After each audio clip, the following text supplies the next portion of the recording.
gumawa ako ng malaking aquarium ng mga sea monster sa loob ng Minecraft. Pero ang problema lang, empty pa ang mga aquarium. Kailangan pa natin kolektahin ang mga sea monsters. At meron lang tayong isang oras para kolektahin to. Pero teka lang, bakit ko nga ba to gagawin? Well, gumawa na ako ng maliit na version nito. Pero pinagtawanan lang ako ng kaibigan Ayan, ko. Wits, nagawa mo. Tinan mo, Michael, gumawa ako ng aquarium dito. Ang ganda ng aquarium ko, no? Aquarium pala yan. Oo, Ano bakit? yan? Ano ba akala mo dito? Ano? Tubigan? Oo, mukhang ano lang eh, mukhang... Water dispenser? Hindi aquarium yan. Tinan mo, may mga isda na nga ako sa loob. Hindi ko nga alam ano ipapangalan ko dito eh. Ano sa tingin mo? Da, Oo. ang liit. Ano yan, dilis lang kalsay ata dyan eh. Hindi! Wag mo sasabing isdang kanal yan. Hindi galing kanal yan. Pangit. Oh, ano ibig mo sabihin na Parang pangit? wala namang kwenta eh. Meron yan. Diyos, di mo naman ata kaya gumawa ng ano eh. Malaking aquarium eh. Wala, pangit, ang liit. Ayoko niyan, gusto ko yung malaki. Bahala ka na din. Kaya, ipuprove natin na mali siya. At magsisimula muna tayo sa pinakaunang sea monster natin, ang anglerfish. At itong mga anglerfish na to guys, ay nag-i-spawn. Syempre sa ocean, fish yun eh. Pero guys, hindi lang basta-basta sa ocean. Kundi nag-i-spawn to sa pinakamalalim na parte na itong ocean. At para makarating dun guys sobrang hirap, okay? Hindi tayo basta-basta makakarating dun. Kasi yung pressure ng tubig sa ilalim ng ika-crash tayo nun for sure. Ano kayang sasakyan natin? Actually, wala akong kahit ano. Pero dito na papasok ngayon guys, ang tulong nyo. Kung i-hit nyo yung subscribe button nyo sa may baba guys, makatulong kayo sa akin na makapag-spawn ng something na makatulong sa atin makapunta sa pinakailalim ng ocean. Ready? I-click nyo yung subscribe button guys. And yun! Submarine acquired. Pero wait lang. Asan yung sub? Ay, okay, ayun. Ayun yung sub. Okay guys, thank you so much sa tulong nyo. Ito kaya nito withstand ang pressure ng tubig sa ilalim ng dagat, okay? Kaya tara, itulak na natin to ngayon sa gitna ng dagat. Grabe, ang hirap naman tulakin nito. Ayan, okay na. Oh, wait, what? Teka, pati gumagana to. Ay, oo nga pala guys. Etong submarine na to, hindi pa to gumagana kasi kulang pa to ng something, okay? At nandito yun ngayon, boom! Kailangan niya neto ng flotation device at syempre, wala pa yung engine, no? Naku po, paano tatakbo yan? Kaya try, assemble na natin to. Boom! May engine na siya sa likod, oh. Panis! Ayan yung engine niya. Then syempre, para lumutang siya, kailangan natin neto. Ayan! Okay na yata guys, gumana na yata itong flotation device natin. Okay, tara, sumakay na nga tayo. Tingnan natin. Boom! Okay na yata guys. Ayun! Nakapunta tayo sa ilalim ng dagat. Let's go! Alright, sakto to guys. Makakapunta tayo sa ilalim ng dagat na hindi tayo na problema sa mga sea monsters. O nga pala, ang dami palang sea monsters dito. Uy, nanano pa natin to. Ang dami palang sea monsters dito, kaya mag-ingat din tayo dun. Ilalim na ba to? I think this is deep enough na to para may mag-spawn dito banda guys. Dito may mas malalim pa. Dito na yun sila guys. Dito na to, sure na ako dito. Also kung mapapansin nyo, liwanag ng dagat, no? Dahil yan, dito sa ilaw na mayroon tayo sa submarine. At uy, yun na yung anglerfish. Teka, baba tayo, tas kunin natin guys ha. Ready? And boom! Yan, dilim. Kuha natin. Kuha. Yun. Awak natin yung anglerfish. Anglerfish na tuloy. Sakay. Okay na. Nalagyan natin sa loob ng submarine yung anglerfish guys. Naiwan. Naiwan pala. Sorry. Alright, tara. Dalhin na agad natin to sa surface guys. At ibalik natin doon sa mga aquarium. Let's go. Na-jackpot tayo. Nakuha agad natin yung anglerfish. And ayan na siya guys. Okay, mag-alala. Mabubuhay naman siya dito sa tangke na to kasi special water yung nilagay natin dyan. At kung tatuloy nyo, ang liit naman yung kinuha mo, Wets. Bubulihin ka pa rin ng mga kaibigan mo yan. Okay, mag-alala guys. Etong fish na to, sobrang rare neto. Kahit maliit yan, wala masyado nakakuha niyan kasi ngayon nga nag-i-spawn siya ilalim ng dagat. At sa rare siya, kaya malupit yan. Ngayon, pwede na nga tayo mag-proceed sa next na sea monster na kukunin natin, which is ang reef head na jellyfish. Ngayon guys, sa pagkakaalam ko, etong mga reef head na to ay kakaiba to, okay? Ngayon, may dalawang ways para hulihin tong mga to. Ang first na way ay syempre, kumuha tayo ng malaking net. Like yung fishing net. Ang problema lang, uy, yun na yung reef head. Ayun na pala yung reef head guys. Then ang pangalawa naman guys, since wala tayong fish net, ito, may kinuha akong slapper. Ito yung slapper na to. Hampasin lang natin yan ngayon guys. Tapos makukuha na natin, okay? Ito na yung reef head na yan guys, kung gaano kaganda. Mali kasi maganda. Ang ganda rin ng tunog niya. Yan yung reef head guys. Tignan nyo ba yung tentacles niya? Okay, usually di-spawn talaga to sa mga gantong ocean. Pero ngayon dito siya ngayon sa shore. Kasi ito yung parang natural habitat niya ata dito. Okay, medyo kinakabahan ako hampasin to guys. Baka kasi bumawi bigla no? Pero huwag ka mag-alala, hindi naman to masakit, okay? Ito na, hampasin na kita. And ja! Oh wait, oh no, hindi ko magana. Takbo muna. Baka ano yun tayo dyan. Ang laki-laki niyan, hindi natin kaya yan. Okay guys, hindi gumana yung hampas natin. Pero wait, alam ko na kung bakit di yan gumagana. mo pala siya i-activate. At para ma-activate to guys, kailangan nyo muna mag-leave a like sa video na to. Please, if you haven't already, hit that like button guys para ma-activate natin to. And yun! Gumana guys! As you can see, slap activated na. Alright, ngayon i-try pa natin ngayon. Second try na natin to ha. Pag ito talaga di pa gumana, hindi ko na alam. And hampas, boom! Tapos kunin natin. And boom! Nakuha natin guys! Sabi ko naman sa inyo guys, makukuha natin to. Kaya maraming salamat guys sa pag-leave a like nyo sa video na to. Ay ko, bigat naman dito. Try, punta natin doon sa mga aquarium at and yun, okay na guys. Success! Nalagay din natin yung refed. Tinan nyo, sobrang laki niya at isa yan sa first na monster na si monster na nalagay natin na malaki, okay? At ngayon pwede nga natin mag-proceed sa next one which is ang Megastar. Okay guys, para dito sa susunod na si monster natin, may dinala akong special na pala dito, okay? Etong special na pala na to or shovel, nakapagdig to ng mga sand, syempre sand, pero kailangan natin to para madit kung nasaan etong Megastar na yan, okay? At mukhang alam ko na kung nasaan. Tingnan nyo. Okay guys, kapag may nakita kayong mga ganito sa beach nyo guys, ibig sabihin yan, meron nakatira na Megastar sa ilalim nyan. Kaya ngayon, tignan natin kung totoo yun. Alright, minahin na natin to. First, tanggalin muna natin tong sand. And kita nyo yan, dirt na yung susunod. Ibig sabihin nito guys, tama nga tayo, meron ngang nakatira dito. Okay, hukayin na ngayon natin tong dirt. Tignan nyo yan. Another dirt. For sure, ang next neto guys, bahay na nila mismo. Alright, tinan nyo ha, pag miminahin ko to. Oh no, ayan na nga yun. Wait, nasuffocate sila. Guys, nakuha natin yung Megastar pero wait, nasuffocate pala sila sa ano. Kailangan natin to idala ngayon dun. Bilisan natin guys. Ba't kasi nagtatago sila sa ilalim ng mga ganyan? Sa bagay, si Patrick Star nga nakatira sa ilalim ng tubig eh. I mean sa bato. So tama lang siguro ng mga katulad na ng ganito ng mga starfish. Actually, hindi ko alam kung star pa ba to. Nakatira din sa mga ganun. Alright, tara, ilagay natin to ngayon dyan sa aquarium natin. Alright guys, success. At nalagay na natin. Ayun na siya. Pero napansin ko guys, nagpalit siya ng kulay. May ganyan palang ano sila, powers. Kaya nga sabi ko sa inyo, mga rare lang tong kinukuha natin dito. And for sure, magugustuhan. Hindi, mapapagyabang natin tong mga sea monster natin sa tropa ko, okay? Pero anyway, tatlo na sa mga tank ang na-fill natin. So yung anglerfish nandyan, yung reef head nandyan, tapos nandito naman yung Megastar. Para sa mga susunod na to guys, sobrang hirap na neto. Kasi mga isda na at mga malalaking sea monster na ang huhulihin natin, okay? At kakailanganin natin ngayon ng fishing rod, okay? Which is, ang fishing rod na yon mag-upgrade na mag-upgrade hanggang sa makuha natin ang Midas fishing rod, which is ang ultimate fishing rod, okay? Ay syempre, alangan naman normal na fishing rod pang kukuha natin ng mga sea monster. Ang laki-laki nun, di naputol. Kaya kailangan natin ng mga malulupit na fishing rod. At para makuha yon, mag-proceed muna tayo sa first natin na isda na sea monster, ang Megalodon. Para mahuli ang Megalodon guys, kaya kailanganin ngayon natin ng iron na fishing rod. Para ma-acquire yung iron na fishing rod, ay miminahin natin yon dito, okay? Kailangan natin siya hanapin dito sa pile of iron things na to, okay? At buti na lang, meron akong dalang pickaxe, okay? Pwede na ngayon tayo magsimula magmina ngayon dito guys, okay? Nasaan kaya yun? Ayun, tinan nyo. Meron shulker box, ano laman? Ay empty. Kailangan pa natin magmina further. Tapos tignan natin kung ano ang laman ng first layer ng irons. Grabe, sobrang daming iron to. Alright, para sa first layer, eto lang yung laman. Wala namang laman yan. Alright, ngayon minahin natin yung second layer na ito. Kasi napaka-valuable ng rod na yun. So kailangan talaga natin makita yun. At uy, teka, ito na ba yun? Teka, duda ako dito. Tingnan nga natin. Uy, ito na nga. Iron fishing rod. Na-acquire na natin guys. Kaya nasa tayo dito sa pit na to. Tingnan nyo yan. Testing nga natin. Yun, natuturo natin malayo. And BAM! Uy! Di lang to basta-basta na normal na fishing rod guys. Napakalupit na ito. Kaya tara, pumunta na ngayon tayo sa ocean. Okay guys, dito na ngayon tayo sa middle of ocean. At tingnan nyo tong naspatan ko. Nasaan na yun? Ayun. Nakita nyo ba? Ayun o. Yan yung tail niya. Grabe, sobra kasing alon eh. Kaya di natin makita kung di ko mapakita yung gusto ko ipakita sa inyo. Pero nandyan. Nakita nyo naman siguro yung tail. Ayun o. Ayan na guys, ang Megalodon, okay? Kaya ngayon, nire-ready natin tong fishing rod natin. Pero first, i-load muna natin tong fishing rod natin ng bait. So kailangan natin ilagay ito dito. Ayan, may bait na. Ngayon, lumapit tayo ng konti sa kanya. Nasaan na yun? Ayun.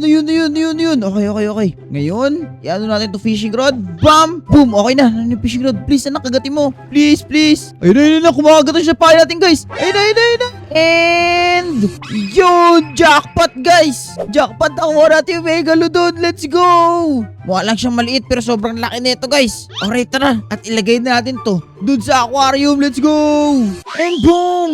Kita nyo yan guys. Isa sa pinakaunang big fish na nakuha natin. Legit na big fish yan. Tingnan nyo, ang laki ng megalodon guys. Compare nyo sa mga ibang shark. Okay, compare nyo dito ito yung angler's fish. Ito naman yung megalodon. Grabe, sobrang laki guys. Pero nagsisimula pa lang tayo. Starting dito guys, palaki na ng palaki ang mga makukuha natin ngayon. At para sa next one natin, ang Tuso Toothes. So para ma-acquired itong Tuso Toothes na to guys, sobrang hirap ng pangalan niya. And dito tayo ngayon sa loob ng cave kasi para sa kukunin natin na next na rod, okay? Kung tatanungin nyo, cave tapos rod, eto na yun.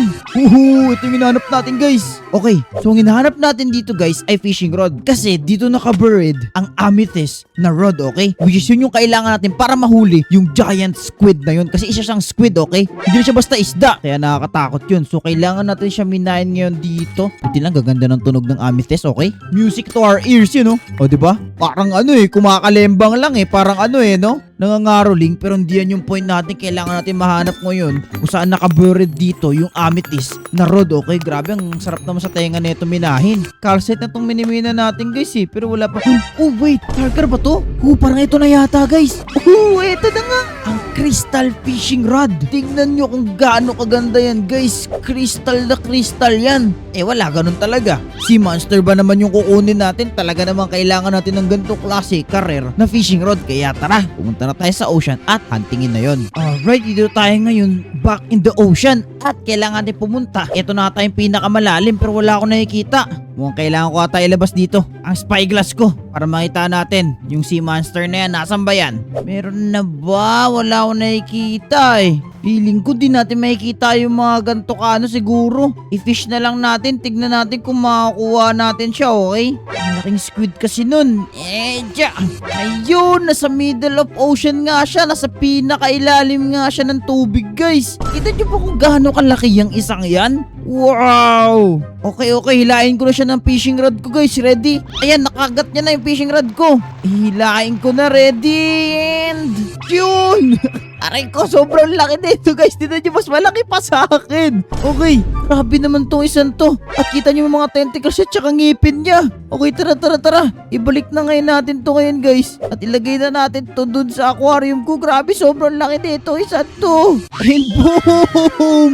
Tignan nyo kung gaano kalaki ang isa. Wow, tignan nyo, lumalagpas pa sa aquarium yung niya. Tentacles. Pero ayan na nga guys. Na-excite na ako. Tignan nyo, yung aquarium natin guys. Paganda na ng paganda. At dito na ngayon tayo sa final 2. At itong next natin na sea monster, hindi to basta-basta. And ang next one ay ang Leviathan. Okay guys, sa sobrang lakas nitong next nakukuha natin na sea monster, kailangan ngayon natin pumunta sa nether, okay? Para kunin ang rod na makakakuha dito sa Leviathan na to, okay? Kasi itong Leviathan na to guys, hindi na to basta sea monster, sea beast na to. Parang king of the may king of the jungles, king of the ocean naman ang Leviathan, okay? At ngayon, pumunta tayo sa nether. At yan, dito na tayo. At kukunin natin etong rod na to. At ang alam ko, nandito siya. Ayun!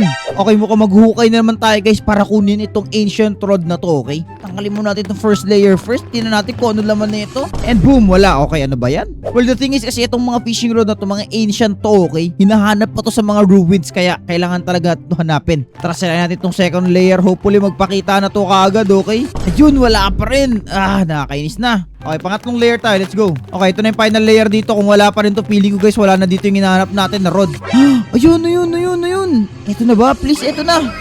Ito na nga guys, tignan nyo. Ang netherite na fishing rod. Kaya sabi ko sa inyo guys, sobrang lakas nito. Kailangan natin dito ng netherite na fishing rod. Ayun At ngayon dito na tayo sa ocean at para huntingin yung Leviathan na yan, okay? Grabe guys, hindi ko alam kung saan ito hahanapin, pero sure ako na dito lang yun sa dagat, okay? Kasi daming sea monster dito sa nakapalibot sa ginawa kong aquarium, okay? At kung titignan natin, wala naman ako nakikita so far. Oh wait, may nakikita ako motion dito banda guys. Diyan, may nakikita ko banda. Wait, tira natin ibaba yung fishing rod natin and bam! Okay, tira natin Oh, yun na nga yun guys. Nakikita nyo ba? Color blue na parang dragon ng Leviathan guys. Sakto rin pala to. Okay, antayin lang natin siya guys na kumagat sa pain natin. Tignan nyo kung gaano kahaba yung isang yan. Kailangan natin makuha tong Leviathan na to guys. At tignan nyo pa siyang si Shenlong sa Dragon Ball. Okay, ready? Pupulo ko na to guys Mag-ready tayo. 3, 2, 1. Yeah. Nakuha ba natin? Oh no, nag-fail tayo guys. Oh no, dito maganda. Teka, hindi ako papayag na hindi ko ito makakuha. Kaya tara, babaan na natin to. Nasaan na yun? Nasaan na yun? Wala akong magta sa ilalim na tubig. Ano? Wow, aray ko. Labayaton ka, aray ko. Sinalubong tayo. Ay, bumalik ka dito. Diyan ka muna. Oh, grabe guys, pinirapan ako ng Leviathan na to. Oh, hinabol ko pa sa ilalim ng dagat to. Kakulit mo ha. Pero anyway guys, tignan nyo naman kung gaano siya kahaba, okay? Ilagay ko muna siya dito sa shore kasi hindi siya kasya sa bangka ko. Pero anyway guys, look at this. Ano, pwede ba? Nag-glitch pa siya. Pwede ba akong humingi ng hiling sa'yo? Ano ba, para ba to siyang ano? Si Shenlong? Ang ganda ng Leviathan eh, no? Pero hindi sila ganoon kasi ka-hostile guys. Kaya madali lang sila kunin, okay? Hindi sila nananakit. Pero nahirapan yung fishing rod ko dito. Partida, netherite na to. Pero anyway, tara, ilagay na natin to ngayon sa aquarium. And success!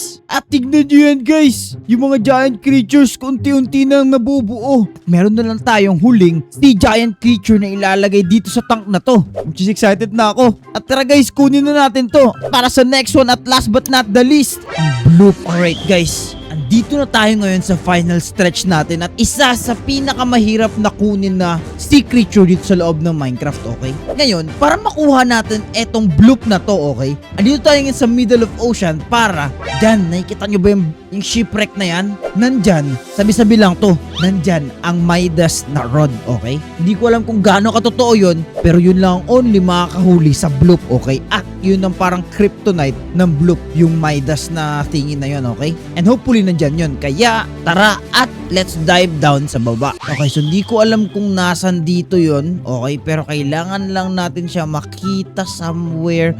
Ay, may chest. And open natin. Boom!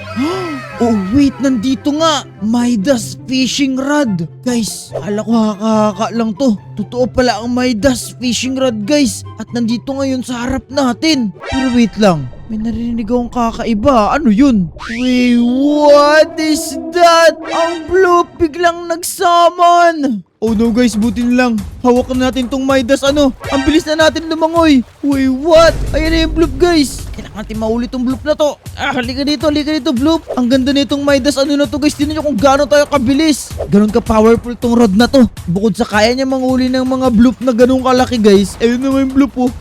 Mapapabilis pa tayo sa ilalim ng dagat. Uy, nahabol tayo ng bloop. Oy, tago tayo dito. Shape naman siguro tayo dito at no. Hala, nasira niya. Takbo. Oh, nasira niya. Tignan nyo guys, nasira niya yung boat. Uy, what? Nakakasira siya ng object. Oh no. Takbo lang. Ikin natin mauli. Oh no. Wait, may alam akong power na itong Midas bow na to guys. Ay, itong Midas bow na to. Itong Midas rod na to. Kaya nito magkaroon ng bow. Paano ba yun i-enable? Wait lang. Midas bow. Oh, ayun. Kulatin. Ito na, nakuha na natin yung Midas bow guys. Ayun na.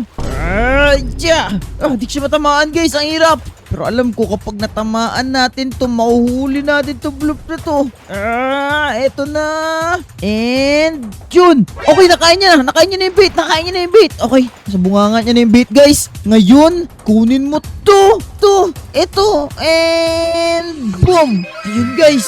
Nakuha na natin yung bloop. Ilagay ko muna siya dito sa may gilid ng ano kasi gusto ko siya i-showcase sa inyo. Hindi rin siya nagkasya sa bangka ko. Grabe, laking tulong na itong Midas fishing rod na to at etong Midas na Starlight bow. Grabe, parang kryptonite nga siya ng bloop. Nahuli natin agad-agad yung bloop. Pero anyway guys, let's go ahead at ilagay na natin tong bloop na to sa loob ng aquarium. Ayun guys, finally, nalagay na rin natin etong bloop dito sa cage, okay? At ngayon, dahil kompleto na lahat ng mga sea monster natin na nalagay sa mga aquarium, pwede na ngayon natin tawagin si Michael at ipakita itong mga nandito, okay? Eto na. Tara, kunin na natin si Michael. Uy! Ano ba to, Wits? Michael, welcome sa Ano to? zoo. Zoo ko to. Zoo? Zoo. Zoo ba to? Oo.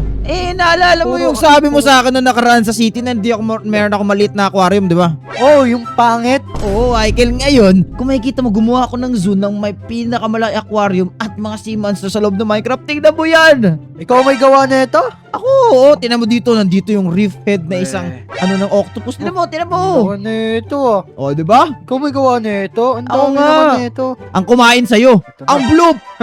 Oo nga, ito nga. Yun. yun. Grabe, diba? nahuli mo to. Oo, nahuli ko yan, Michael. O, di ba sabi ko sa'yo, kaya kong gumawa ng ganyan, okay? Grabe, oo nga. Pabili Ano? mo ako doon. Kala Bili ko, maliit lang yung kaya mo eh. Di, kaya ko yan, Michael. Mamalaki aquarium. Pero anyway, guys, Grabe. okay na. Nakuha natin lahat ng Sea Monster dito sa loob ng Minecraft. Okay na to. Approve kay Michael to. Pero anyway, kung gusto nyo para magandang klaseng video, ay i-click nyo lang yung video sa screen nyo. At kung nag-enjoy kayo, mag-iwan kayo ng like at mag-subscribe. Tama! Maraming salamat sa panonood ng video, guys. Also, check out nyo yung channel ko. Link in the description. Secret channel yun. Huwag kayo miingay, guys, sa mga adventure namin ni Michael lang i-upload doon. Anyway, maraming salamat sa panonood. And paalam. Bye-bye!